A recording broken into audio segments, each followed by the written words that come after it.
are certain names in Kentucky wrestling, you just know they mean business. Our guest here today has one of those last names that you know just means state championship. Sir, if you would, tell us who you are. I am Austin Cooper of Simon Kenton. And I was going to say of the legendary Coopers of Simon Kenton. Now, you guys have seen a lot of Simon Kenton wrestlers on the channel. Jeff Everman, Braden Blevins, Kaiser, Dave Barnes. We've got a bunch of the other Simon Kenton guys. Casey Cornett lined up. Seen Casey's already, his two. But the Coopers, they can say they hold the fort down for Simon Kenton. Simon Kenton has 27 individual state champions. Of those 27, 10 of those are Coopers. Brad Cooper, 2001, 2002, 2003. Craig Cooper, 2002. Kyle Cooper, 2004. Neil Cooper, 2005. 2006. And Kevin Cooper, 2011, 2012, 2013. So the Coopers, man, holding the fort down for the Pioneers. There's a good tradition there. I think we came in at a good time. We came in together. I think you'll notice a lot throughout the state. There's brothers or close in weight groups. Mm-hmm. You'll have guys that have good wrestling partners, beat each other up a lot, can both achieve pretty good success at the state tournament. I got you. Now, for those people that don't know, because the Cooper name, lived at Simon Kenton there for 12 years, from Brad's 01 to Kevin's 12. So Brad, Craig, Kyle, Neil, you, and Kevin, kind of give us the family breakdown. Who's brothers, who's cousins? Okay, so if we're going to go in age order, when I was in 8th grade, we were 6 Coopers on the team at the same time. Kevin was too young at that point. But your senior, Craig was a senior. Okay. Brad was a junior. Kyle was a sophomore. Neil was a freshman. I was in 8th grade. And Josh, my younger brother, was in 7th. Okay. Or 7th. And then Kevin's some bit younger, but it's Craig, Brad, Neil, Kevin are a family. And then Kyle, Austin, Josh are a family. Okay. So we're all cousins. We live 5 minutes away. We're up the hill. So it's 2 different sets of cousins, but they're everybody's cousins and then brothers. That's right. So it could just about be Team Cooper versus the state, pretty much. That year it was we had 6 Coopers on the team. We didn't fill all the weight classes. So the majority of our team at that, when I was in 8th grade, was Coopers. I got you. Whole lineup. We like to ask everybody this standard question to start off the series here. Is we just went over the legacy, of course, but what gets you specifically into wrestling? What is like the spark that's like, oh my gosh, I got to do this? Well, we all started, I think, around the same time. I don't know. My uncle Mark is their dad, and my dad Dan. They kind of, I don't know if they collaborated or what, but Dad says, "Hey, you want to go out the wrestling?" I was like, "I'm not opposed to it." And he's like, "Well, the other guys, the boys are doing it. Hey, I'm in. That sounds fun. Let's do it." And then you wrestle around and with your buddies, and it's a good time. But we were fortunate enough to have a really good youth coach. So Joe Neely, who I think referee, but he had been I think I was under the impression, you correct me if I'm wrong, but I think he had placed or was ranked in the world at one point in Sambo.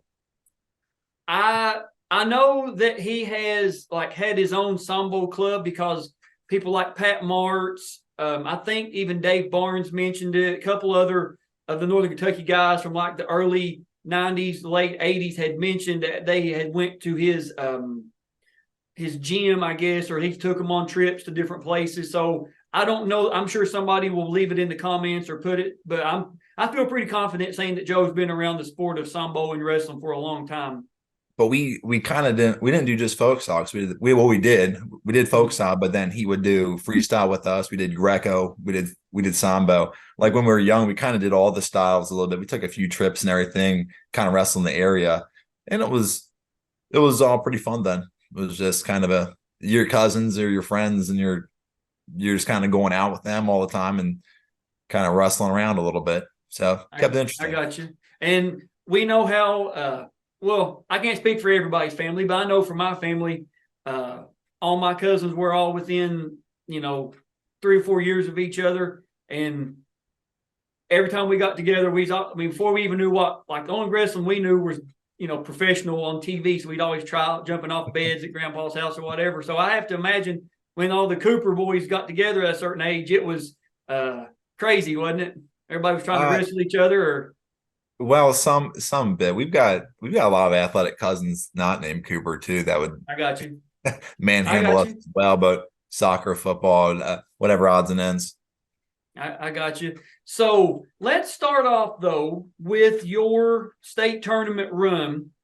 2002, you're an 8th grader, 112 pounds. You make it to the big dance, but it's a learning experience.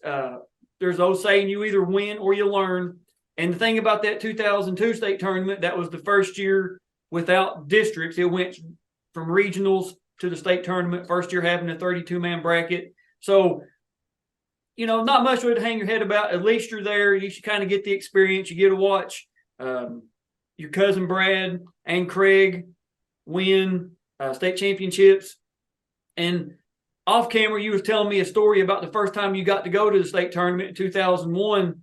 And, you said you got to watch some match from a guy named Mike Ramsey. It's a very boring match. 2 heavyweights out there just lollygagging. Not a good match at all, is it? Yeah, I was kind of, it was a long night. I was there to watch Kyle. Kyle was a freshman that year. And, when you had to do districts, you had to survive district, survive regions, then get to state. And our district, I felt, was always pretty tough. Northern Kentucky, you got to get through Ryle, Campbell, Dixie, Scott. I mean, there's good guys. There's good guys up here. So it was a big deal to get out of district. It was a big deal to get out of region further still. And so Kyle was qualified as a freshman. And I was thrilled. I was excited to go down and see him. He was out. He won 1, lost 2. So did some learning. I think it's a great way to phrase it, like you did. And nights languishing on and on and on. And it's like, all right, one more match, and it's the heavyweight slapping around. And then we had that absolute blockbuster with Ramsey and I forgot the other gentleman's name. Marlon Deal. And I was hoping Dan Oberding's Dixie, and we knew him some bit. He wrestled with us in Neely's club or some bit. So I knew Oberding. I wanted him to beat Ramsey. I wanted him to be the state champ. And I watched him versus Dill in the semis, and I saw that, and I thought, no one's beating Dill. Yeah. There's the state champ. This guy's an animal. He's gonna take it to him. And boy, that was a match. It was worth a watch. It was worth a watch then, and it's worth a watch now on your channel. And you were telling me off camera that you of course were there and watched it, and you hadn't seen it since, and that was the video that kind of brought you into the channel. That's how you hooked me. That's how you got me. Yeah, and like I said, for those people that haven't watched it, that might be the most just like action packed, like you said, blockbuster state finals that we've got. There's been some great state finals. I don't want to diminish any, but that one, just 2 monsters out there just absolutely going at it. That one's in a category of its own, in my opinion. It is. That could be a pay-per-view main event, like they would put that on the marquee. Some of the big fights. But then as a freshman, 2,319 pounds, again, make it to the state tournament, another learning year, if you will. But 2004, though, man, you kind of turn it around. 2004, 130 pounds, you're a sophomore, 8th place. So you've been there twice, use that experience, you're on the podium. It had to feel good to get on the podium. Yeah, it did. I wasn't so thrilled for placing better than not placing, and it's a big deal, and it's something to be proud of. I think I'd hoped for more. I had some close matches there, and you always getting greedy, right? Like I could have, would have been nice at least get seventh, go out winning, but it. I really like how you phrase that, because that's kind of how it was. You know what you need to work on, and we had sophomore year was my first and only year being coached by Dave Matting, and kind of like my style was changing a little bit then, because his philosophy was largely he really stressed getting that first takedown. He said if you get the first takedown, you're probably going to win match. There's nothing's guaranteed, we know that, but if you can get that first takedown, that should be your focus. That should be your focus, to go out and get first blood and you set the tone of the match and that kind of thing, and get kind of just established the tone of everything. And he really focused takedowns. He would bring out this rickety old cart with like a CRT television on it and the VCR player, and he'd go like Ken Cherito's camps across the country and everything. He'd plug in the tape, and it was always very technical. This is the correct technique. He had this binder. He goes, I can teach you 1/3 of it this year. In 3 years, you'll know my full repertoire of moves. And it was just very methodical in the way he did it. And his philosophy was, if you want to get in shape, you got to do it on your own time, which was very different from Paul Kaiser, which tremendous coach. Him and Baker did a really good job with us. And I won a lot of matches as a freshman and as an 8th grader, just in the third period. That was when just being hammering, and then still being able to kind of survive that third period. And then that's when you start scoring your points, turn it around. I went down almost every match early, and then would wrestle back off the bottom and everything. So I started changing my philosophy with Manning, and as a sophomore, to focus more on getting that first takedown, and it paid good dividends. Because I think did a little better my junior year.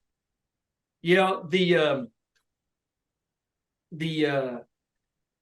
for some people, and not just with this series, but talking, going out refereeing as much as I have, just making it on the podium to them is from where they started. Maybe their program was new. They come back to school and they were come back to a hero's welcome. Like, oh my gosh, we had and there'll be a sign up in the gym, state placer this year, this way. And it's the only banner up there. So being 8th place, coming from a school and a family like you have, I'm sure you're probably happy, but you're like, I know I can get better, right? I know I can do this. Yeah. I mean, Craig and Brad had shown what was possible. Right. And I guess my sophomore year, that's when Kyle won. Yeah. And Kyle won, then Neil was in the finals as well. You have Nolan's match up there. Yeah. Maybe we'll get the rebuttal here at some point, but that was a cool story anyway. But we had those are my drill partners. There's an expectation that or even there's not an expectation, that it's either sink or swim sometimes. And if their level's up here, you gotta keep up with them. So So I gotta ask, did I guess after season was over with, was Kyle like, somebody in the family is a state champion this year, kind of give you a hard time about it? No, not really. I think it was I think like any loss, you kind of just No, I'm kidding. Because I know how families can be. We get Neil with it now. We get Neil with it now. Now the wound's healed a little bit. Ladies and gentlemen, it's time to bring your attention to the World Series, where we will recognize 2004 130-pound medalist. In 8th place, from Simon Kenton, Austin Cooper.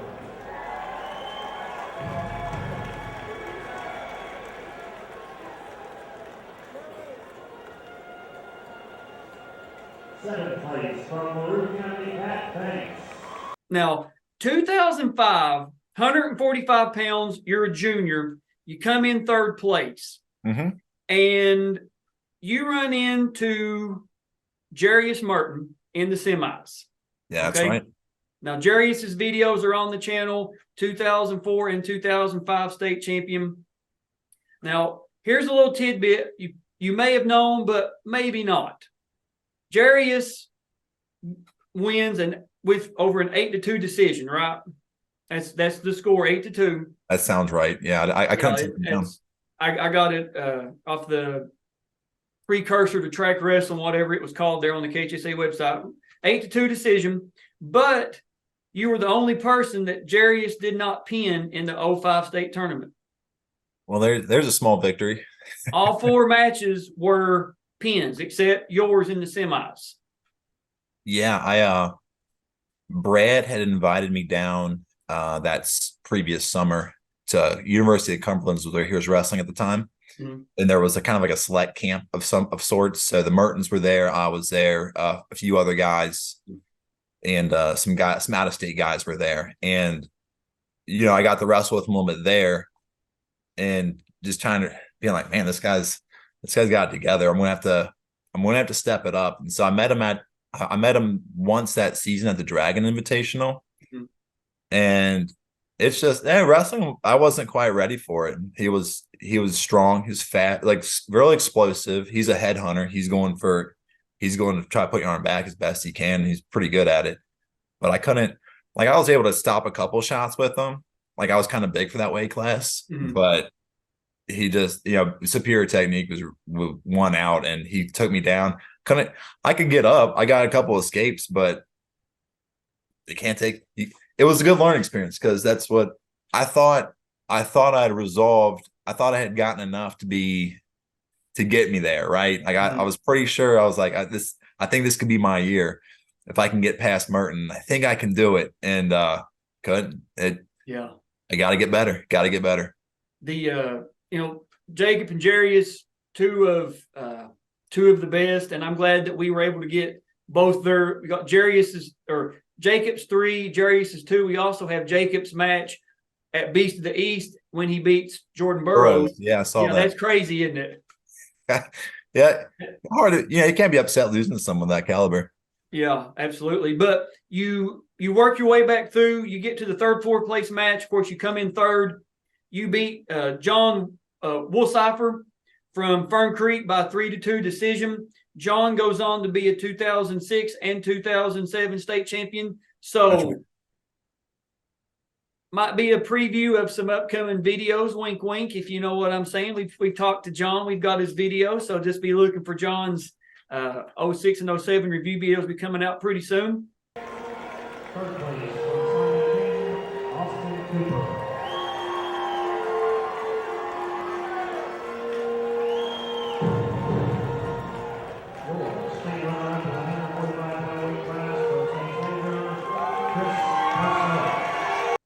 But 2006, though, is your year. 160 pounds, you're a senior. It's your last shot to do it. So being at the state final or state tournament this will be, 4 years before, coming in as a senior, we like to ask guys this question, the name of the movie escapes me, Rudy, or one of the motive football videos. He's like, this is it. This is your last shot. What are we going to do with it? This is your last time, whatever. The gist is, this is it. There is no tomorrow. If you don't do it this year, that's it. You missed your chance. So when you leave the dungeon, coming home with the 3rd place that year, knowing next year, thank God Merton's gone, right? And it's going to be, you should be the top dog. And you don't think I could have beat Merton? You don't think I could have beat Merton as a senior? Oh, it'd have been a great match. It'd have been. I'm glad he was gone. Yeah, it would have been a heck of a match. But knowing though that you have to, if you're going to win a state championship, this is it. So what do you do in the off season? Because there's a lot of people who's going to watch this that are coming in to their senior season, coming in maybe as juniors, going to be watching this thinking, all right, I'm kind of in the same boat that Austin's in. What can I do to up my game? Well, I had a pretty intensive summer camp that was academic related. So I had a pretty limited summer, but coming off the season though, we were able to. Fortunately, we're up here at basically we're in Cincinnati, right? It's like 15 minutes from my house where I am now, and so we would go up to. There's a Moeller High School is it's a tough wrestling program. They had some good guys in, and it was freestyle, but it was still good. Still fundamentals apply. And they had really good clinicians come in. They had a really good program up there. They had an Iranian national team member come in. He already spoke any English, but boy, he could throw. And it was, we got some different perspectives. And I think I was able to have, they had good competition up there. The Moeller guys are real tough. And that was a good opportunity. And I think I had a better focus. I had presumed incorrectly. I'd presumed that I had fixed my troubles from my younger wrestling days in terms of being more of a mat wrestler. And then I was going to be like, I had the toughness from Kaiser, right? And then I had that focus from matting that you're going to get that takedown. And then Wilbur's, his approach was more of a diversified, like kind of expanding your repertoire, different setups, different ways to engage in different second options. So kind of expanding some of the stuff I knew but didn't really practice as much. He would kind of force you to do that. So I felt like coming as a junior, I kind of had the full package to take down anybody. Thus, I could beat anybody, but I couldn't. I was wrong. I was Merton was a big roadblock there. So after this, I'm like, well, now what do I do? I was like, well, I couldn't take him down. Like, what do you do? So that was like very much my focus all going into senior year. Like being aware of where you fell short is important, right? Like you can improve all around. Like you can always get better on the bottom off, ride better or anything. But I just happen to know that this was one thing that was holding me back. No, that's a great point. I don't know how many guys have said something to that effect of, I thought I could get up from anybody. I got to the semis as a sophomore, and this person, thought I was a horse in the Kentucky Derby. They rode me so hard. I mean, just and it's great to get those perspectives from guys that have been there before. Because but you don't get that without losing, though. You don't get that exactly. until you find someone who does it better than you. And I've said it in other videos, and you're not always going to be able to have the Cooper family come to your house and do a clinic. Just not possible. You're not always going to have somebody like Joe Carr, Ian Horn, Bruce Stepp. We could go on and on with the names. But if you listen to the stories that they tell of what they went through, and you're elementary school, middle school, high school, whatever it is, and you're watching this and you're thinking, wow, if they went through it and they done this, maybe it'll work for me as well. Because this series has value in being able to listen to the stories that these guys are telling you of what they went through and being able to apply it to what you're going through. That's one of the intangibles that I guess I just didn't see whenever we got the idea to start the series, is being able to bring all these state champions and all this knowledge, kind of pull it into one place. That way it's accessible to the masses. That was never available before in this capacity. So 2006, like you said, you're a senior, 160 pounds. You start off the day, or the tournament, I should say, wrestling Bobby Barkley from Harrison County. You win that by a fall, 1 minute, 6 seconds. You get to the quarter, or the second round, my apologies. The second round, you're wrestling Neil Greenwell from St. Xavier. You win that by a fall in 1 minute, 4 seconds. So you shave 2 seconds off your time. You get to the quarters, you're wrestling Randall Stevens from McCreary Central. You win that by a fall, 1 minute, 45 seconds. So 3 matches, and you've wrestled a little bit more than 4 minutes. So pretty good. You get to the semis, you're wrestling Chad Fife from Woodford County. You win that by an 8-5 decision. Chad goes on to get 4th place that year. So you are in the finals. You've finally done it. You are in the finals, and you're wrestling Jacob Hildreth from Campbell County, a Northern Kentucky foe. And I would have to imagine you'd wrestled Jacob before, correct? Probably the week prior in the regional finals, right? That's right. Okay. Now, had you wrestled Jacob, earlier in school, like freshman, sophomore year, junior, or anything like that? Okay, so no. The earlier part of my senior, I was 52. Okay. Because I thought I grew a lot. Yeah, I mean my weight, I think you mentioned my weights. It's like 19, 30, 45. And I was thinking, I was like, 52, I'll go up. But it was really hard to cut. It was really hard to make that weight for me. Mm. So I did it for I did it to the GMVWA. That's a big tournament in Ohio. And then after that, that's the last time I ever touched the 50s. I was like, so we bumped the 60, and I didn't really know who was up there exactly. I just knew I wasn't gonna go 52 anymore. I got And you. then Jacob, like I don't know how Bandcamper pulls these guys out of the woodworks in Campbell County. Like I didn't wrestle them growing up, and I feel like I was part of the scene pretty well because in middle school I had to fight like Rochelle all the time, Mm-hmm. and I never beat him either. I beat him. Now don't fact check this with him. Definitely don't ask him. But I beat him only once, and it was at the Cumberland camp one year. Okay. And I had grown a whole bunch, and I just thought I was the same size as him, but probably like 25 pounds on him or something. And like I beat him. I was like, yeah, beat Rochelle. And I remember the coach down there was like, dude, is this your right? Are you in the right weight class? I was like, yeah. No. I always wrestle Rochelle. We're definitely the same size. Yeah, Don't no, inspect me I like Don't that. inspect me closely. Yeah, no, facts are optional here. Facts are optional on certain things. Well, Facts are optional. but like Rochelle beat, he beat me up growing up. I had to wrestle like Rob Ayler all the time, Corey Bandcamper. Like I feel like I knew the guys, and then like no, like I never heard of Nolan until he wrestled Neil. Like I didn't know where he came from, but the dude's tough. And then like Hildreth came, so I didn't really know much about him.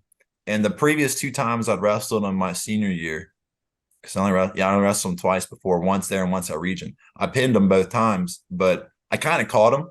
I think I kind of surprised him with some wonky moves a little bit. And so I didn't know what to expect. I didn't have a good read on him. He was very much a wild card. And I wasn't, it's hard for me to gauge that. If you can, sometimes you get stuck. You sometimes get stuck in a bad position, right? You're not expecting something, you get stuck in bad, you get pinned. That happens sometimes. And so I didn't know what to expect from him. And he was in the finals. I'm like, man, this guy's something. I wasn't able to watch any of his matches or nothing. So I really didn't know. He's a wild card. I don't know what's about him. He's a long, tough guy. He's kind of tough to wrestle. No, and to that point, you win that semifinals knowing you are going to the finals as a senior. Walk us through the emotions. Walk us through like what best you can remember. Like, oh my God, I'm going to the state finals. Well, I was, I don't know. It kind of felt like another match. I think we had a lot of good competition. We would go up to Ohio tournaments and everything. The GMVWA was a big one. Yeah. And so Josh and I had kind of been like in the finals pretty much all the tournaments we'd gone to were kind of just in the finals. So we was kind of used to it. Kind of big. I mean, the regionals is a big tournament. Yeah. Like in the week, it's just kind of. It's kind of just another match, just in the zone. Like, don't want to get caught up in it. It's, you still got to get your takedown. You still wrestle smart and wrestle hard, that kind of thing. So it's not, and also it's kind of like, like Ramsey's match, it's not over till it's over. You got to do all three periods. So no use getting excited now. You got to go in, you got to execute your game plan, whatever that might be, and kind of keep your head on straight. I got you. Now, I kind of asked that to ask this question. You had Brad, you had Craig, you had Kyle, Neil, all come before you and win it. Do any of them kind of pull you off to the side and kind of give you like a Cooper family secret, piece of advice or anything like that? Or I think the only thing I can remember was Brad. It was like we had finished, we finished semifinals match. You got a fair bit of time before final starts again. And I was kind of like, what do I do? And Brad's like, you go take a nap.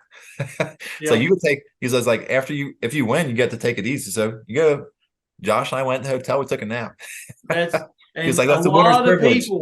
A lot of people we've done videos with at the dungeon, especially when it was 3 days, said the exact same thing. They'd go back over to the the Hyatt or whatever that was, that big huge building there, or Hilton, whatever it was, and they'd go and as soon as they get done, coach would say, go to the room. I don't want to see you till 5 p.m. Eat, sleep.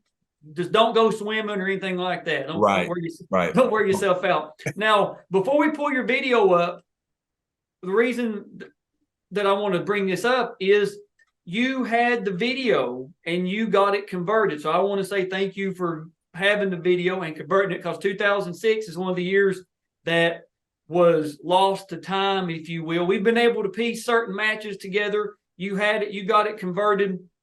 So you guys are going to see a list of the years that I do have video for. If you have any years that I don't, please reach out to me, or you can reach out to Austin, or just hit me up on Facebook, or leave a comment on the video or something. I have a converter, VHS, DVD, VHS-C, all those type of converters. Just reach out to me. That way we can get the tape and be able to tell more stories, because so far we've got 36 of the 60 years on video, and we want to get, to our knowledge, we have the largest collection of the state finals videos in existence, and we want to add every match that we can, every year that we can. We just want to keep adding to our collection, so we know it's in a safe place and it can be appreciated and used by those that have, in the sport, wrestled, currently in school, future generations to enjoy. So,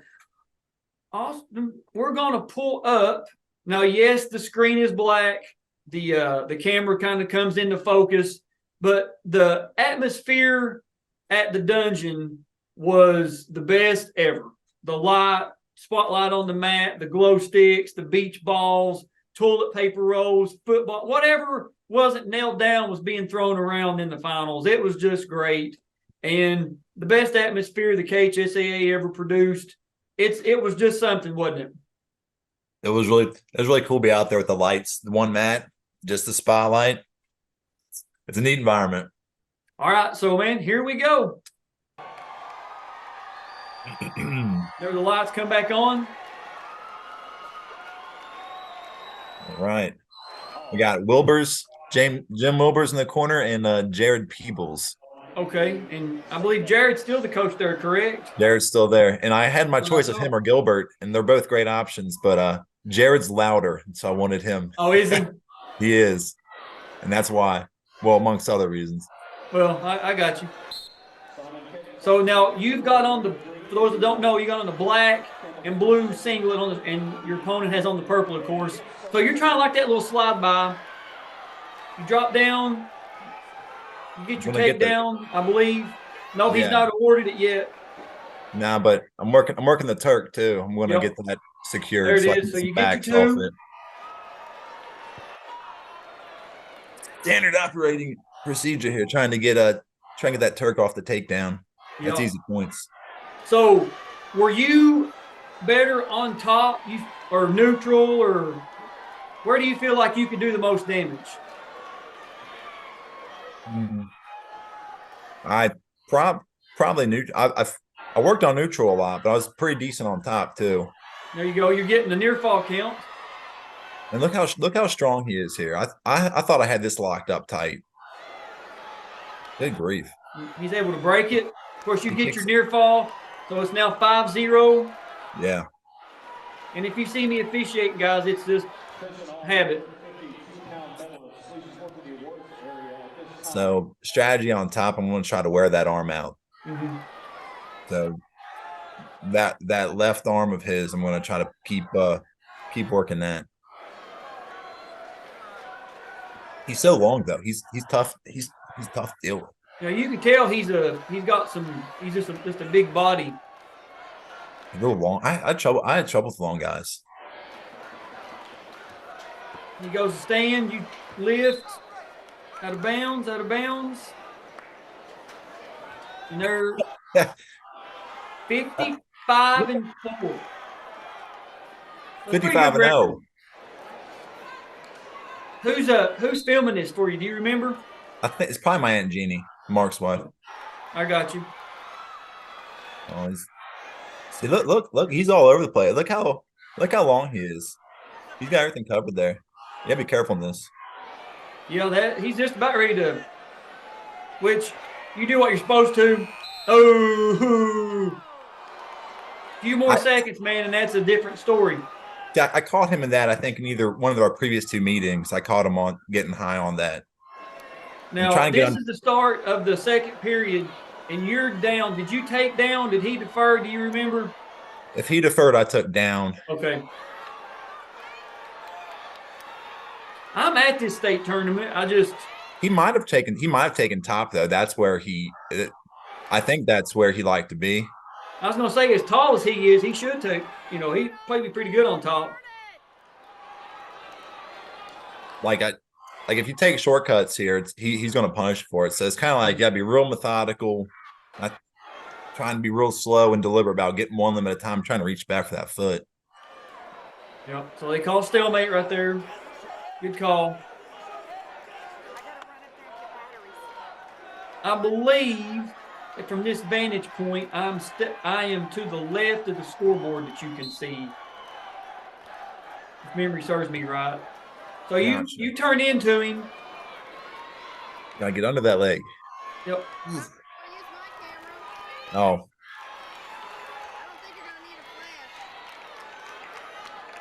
Oh, there we go. And you get the reversal right there.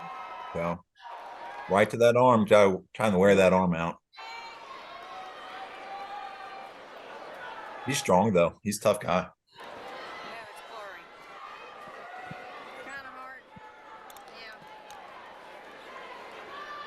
Trying to suck him back there. I'm trying to keep on that shoot. See, now I think it's the first time I get it behind his back, probably. Mm-hmm. I believe of the match, I believe it is so far.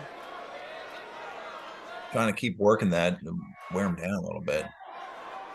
He's a tough guy. What am I doing here? The hammer lock, maybe. So the second period's winding down. That's twice, man. You've ended the period both times you've had. Yep, that's what was He's wrong. doing a good job, man. He's keeping me off. He's holding it off. He's got a fighting chance still. Now, were you in blood time right here? Is that what it is? Clean up or I don't recall. There was some little delay. I think he chose top, and I think I chose down because I was confident I could get out. Okay. Potentially dangerous. Good call, Mr. Official. Mm-hmm. Every time. But right out of the gate, though, he's trying to throw that boot in. That's got to be right there, man. If somebody that long knows how to ride legs, it could be It could be trouble. Very, very possible. But you do what you're supposed to, though. Now see, I tried to cut a corner. Yeah. Get hasty with it, and then he's going to punish you. This is probably the most I've been ridden all year, though. Really? Really. I mean, we talked about, no one could ever hold me down. So fortunately, my hubris didn't come back to bite me, but I was pretty confident I could get off the bottom. Yeah. Look at him. He's all over me, man. He's tough.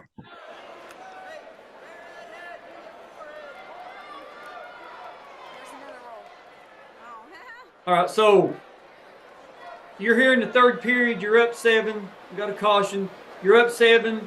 You know that you got a little bit more than a minute left. Are you just kind of in like defense mode, as in don't let him try, get like you said, something wonky, or me try something crazy, or I can get stuck or whatever? Yeah, trying to be a little conservative here because again, like he's a strong guy and anybody can get caught. So I'm trying to just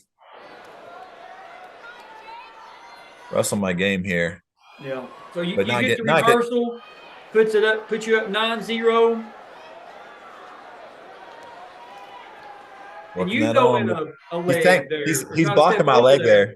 He's blocking my leg with his leg. He's all over the place, man. He's tough. So I'm trying to get my leg free. Look at that. Yep. It's like wrestling that guy from Mortal Kombat, Goro, that had 4 arms. He's all over the place. So I was trying to lock that hammer lock up, but he's long, he's strong. I wasn't gonna. Yeah. Ooh. Careful, careful. Yeah, get a leg. It's safer there. All right. Keep that, turk it. That should be good. Yep. And you were able to secure it. You win a 9-0 decision. 2006 160-pound state champion. Well wrestled match. Nothing crazy flashy, nothing crazy fancy, just a solid performance all the way around. Look how much better his picture is than mine on the board. Yeah, I see that. I look like a convict up there. He's looking handsome. There you are. And I get to jump up the Wilbur's. He's going to give me a ride up the stands. That's where the video ends. So of course I know you had to watch it, when you converted it and all that when you sent it to me, but does it play out like the way that you remember it going, like as far as the points and the way like the him riding you and all that? It felt, watching, I'm like, man, dude, you got to get off the bottom. When I was in there, you kind of like do this. All right, get the leg out, got a little space, got push, and then just trying to be methodical about getting one leg out without getting all the way back. And watching it seems like, man, you're down there forever. He rides well. He did a good job. And to that point, I mean, somebody that knows how to ride legs that rode you as a lesser person, a lesser experience, lesser skill, they're probably going to get turned. They're probably going to get power halved or something to where they're going to get pinned, probably. Yeah, Neil liked to ride legs periodically. Brad came back and did a little bit when he would come back and wrestle with us, and it's just something that you kind of learn to fight out of a little bit. And I wasn't really a leg rider. That wasn't really my game, but you got to know what to do when they're putting them in, though. You got to have some sort of strategy. Absolutely. Now, for those that don't know, did you go on to college and wrestle? No, I did not. Okay, no, I didn't know either. That's why I was going to ask, because just that way, because this is your story, man. We just like to, if you did, we'd like to get your info. But that's cool that you didn't. I believe now you said you help with a youth program. Is that correct? Yeah, Campbell County Youth Wrestling. It's I'm coaching. Mike Ramsey's coaching, and another. Yeah, he's terrible. And then you actually have another state champ that you might want to interview, Joey Hagedorn. I've got Joey's on the channel already. Oh, did you really? Yep. Shoot, I missed that one. I met Joey at the. I come up and done some videos at the in-person videos at the Campbell County cookout reunion there at Holbrook's house. And we done Joey. We done Jacob Holbrook, the Garth. We done several videos that night. But yeah, Joey's on the channel. So Campbell County Youth, all three of your, you can go back and watch all three of your coaches now on the channel. So listen to them when they tell you. They know what they're doing. Get your head off the mat. Yeah. So we've covered a lot of ground here, a lot of great information. So I like to kind of wrap up the video. Is there anything you'd like to add that we didn't cover? Anything you'd like to, take away or anything of that nature? I think I like your phrasing the best. In terms of every loss is a lesson. Is that how you said it? We either win or we learn. Win or we learn. That I like that. I think that's really important. And that I think that's something about wrestling, that it's a sport that you're not going to win everything. You're not going to win all of them. And, you see that people that do win, there's a lot of losses that led up to that guided them to that point in time. Yeah. So it's not really, you don't need to get too down about it. And I try to tell my wrestlers, and like my son's on the team, and every time, and something, Cale Sanderson's dad, I'd read, had done this, and I liked the perspective. is when Kale came off the mat, win, lose, or draw, he would give him a lollipop and he would say, "What'd you learn?" And that was it. So I like that strategy. I like that approach. So it's with our wrestlers, it's like, "Hey, good job, man. Nice work. That was a tough one. What'd you learn?" And and they don't always know off the mat, right? But it's Right. It puts the focus on growth as opposed to results. And I think if you have growth, you will get the results. That's something from my end of it, getting to officiate as much as I do, and especially as many new programs that are popping up. Just because somebody is, they could bench press 500 pounds, or they, have 1,000-pound squat, or whatever it is, they're good in football, or they black belt in karate, or whatever it is wrestling will teach you more about yourself than you'll ever know.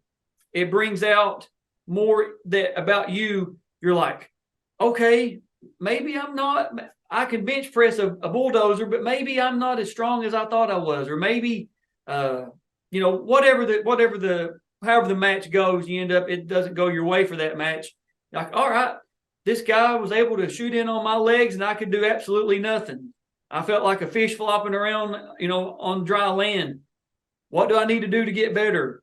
Then you'll see them a couple matches later. Somebody shoots in. They finally learn how to sprawl. You're like, oh, you just want to kind of stop the match, give them a high five. Hey, good sprawl right there, man. Good job. I'm proud to see you learn how to sprawl. So just because you're starting into it,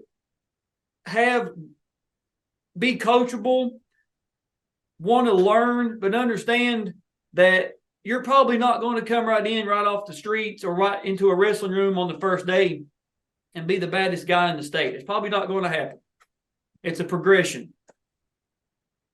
And to that, speaking of progression, to the Cooper family, Brad, Craig, Kyle, Neil, and Kevin, you guys are on the clock. We got to get your review videos now. So you're on notice. So we got to get the entire Cooper family that represents Simon Kenton on the channel, and we may even make their own Cooper family playlist when we get everybody. But All right. Man, thank you for reaching out and having your video. I'm glad you were able to get us the video. That was a big part, man. And just be wanting to do the series with me. I really appreciate it, man. But I believe that's all that I have. Unless you have any last closing remarks, I believe we can call this one complete. No, I'm happy to help, and I appreciate your channel very much. Thank you.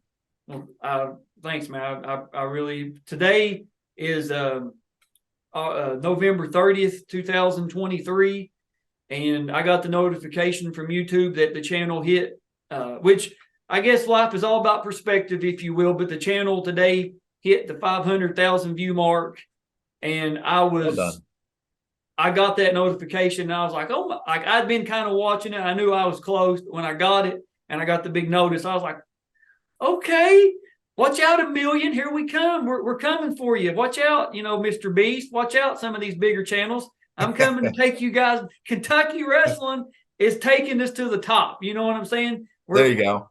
Kentucky wrestling is taking us to places we've never been, and it's stories, matches, careers like yours, like the Cooper family, like Simon Kenton's legacy that's been able to do what we've been able to do.